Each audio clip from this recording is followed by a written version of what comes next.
So the reason we're learning this, we're doing this C program is to get the foundation that we're going to need to learn MQL, which is the metaquotes language, which is the language that you need to be able to produce trading robots. I think it's really important in this day and age that everybody be able to trade algorithmically at least a little bit and be able to create their own tools with a little bit of code. I think more and more to be a coder or to be a trader is also to be a programmer, at least moderate programming, light programming, being able to modify other people's programs is a huge advantage, even if you don't make your own from scratch. There's so much free code out there for MT4, for both MT4 and MT5 in the metaquotes language that I think it's really a good resource. So be sure to check out the previous lessons. I'm just going to continue with this one. Found this on the internet, and I think it's a really good guide to learning the basics of C, which is the fundamental structure of MQL. All right, so this lesson is about variables. As a programmer, you will frequently want your program to remember a value. I always tell my kids that variables are sort of like treasure chests that contain something that you want to keep safe, something that you want to be able to get at later on. Or if you play a role-playing game like Skyrim, variables are like chests where you can keep your loot. If your program requests a value from the user, or if it calculates a value, you will want to remember it somewhere so you can use it later. The way your program remembers this is by using variables. So for example, integer b, int b. This line says, I want to create a space called b that is able to hold one integer value.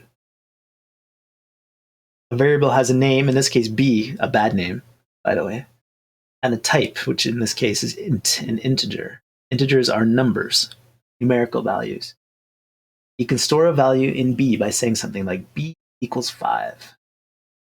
So basically, when you do this, it's called assignment, and you're taking the value 5, assigning it to the variable called b. You can use the value in b by saying something like printf %d.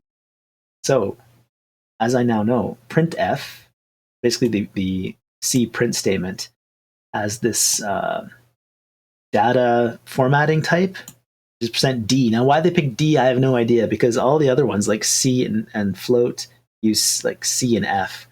But integer gets d for some reason. %d is the variable there. So let's try that. Let's just do that.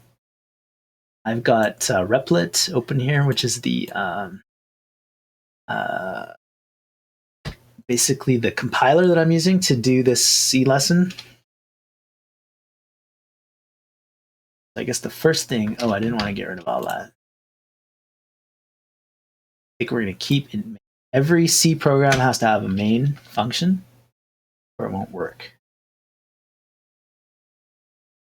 So let's see, I would say I would declare in B, assign it, B equals 5, and tell it to print.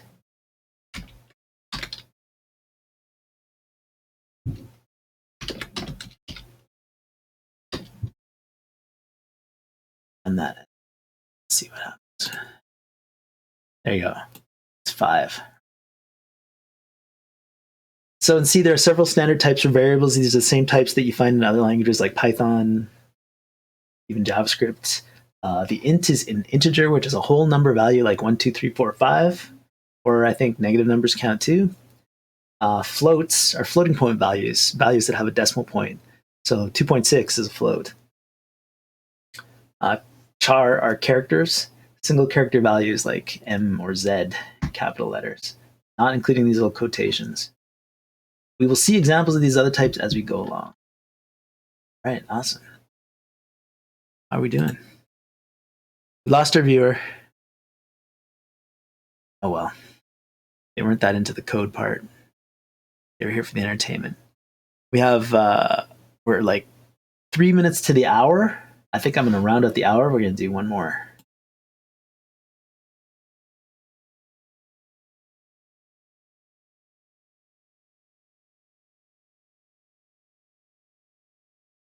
All right, so printf. Printf statement allows you to send output to standard out. As we learned last time, standard out is the fancy C way of saying it's the screen, outputting to the screen. Press standard out is generally the screen, although you can redirect standard out into a text file or another command. Okay, now I get what it means. But so sometimes you might want result of a program not to be output to the screen, but to go directly into a file.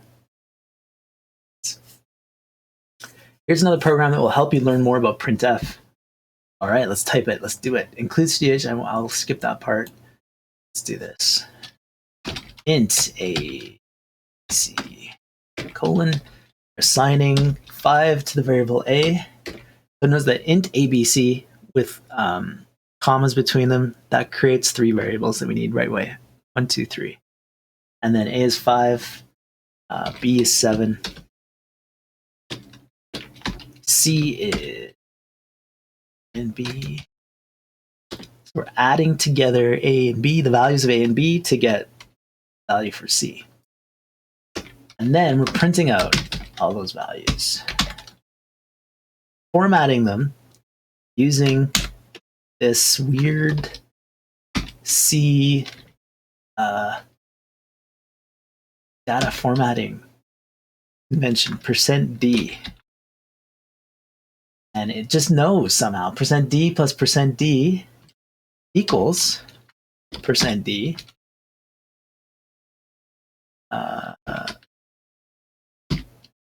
/n, which is new line, creating a new line. And then you put the variables that you're talking about there at the end of it. All right, so it's saying print these 3 things using these 3 variables I'm going to tell you about later, and format them using %d each time. And then when you're done that, return 0 to let the computer know that you have an error, which is no error. The no error error, success error. Type this program into a file, save it as add.c, compile it. I'm not going to bother saving it because that's what replit is for, auto-saving everything for me. But we will run it and see what happens. There you go, 5 plus 7 is 12. That is truth. 5 plus 7 is 12. Here's an explanation of the different lines in this program. The line integer ABC declares 3 integer variables named ABC. Integer variables hold whole numbers. So there's the whole number, 5, 7. And then C was sort of a container that would include A and B together. The next line initializes the variable named A to value 5. Initialize, that's initialization. I thought this was initialization. I guess this is declaring, this is initialization. And it's assigning using the equal sign. The next line says B to 7. The next line adds A and B and assigns the result to C. The computer adds the value in A to the value in B to form the 12, places the new value 12 in the variable C. C is assigned to the value 12, and for this reason, the equals in this line is called the assignment operator. Printf statement then prints the line 5 plus 7 equals 12. The %d placeholders in the printf statement act as placeholders for values.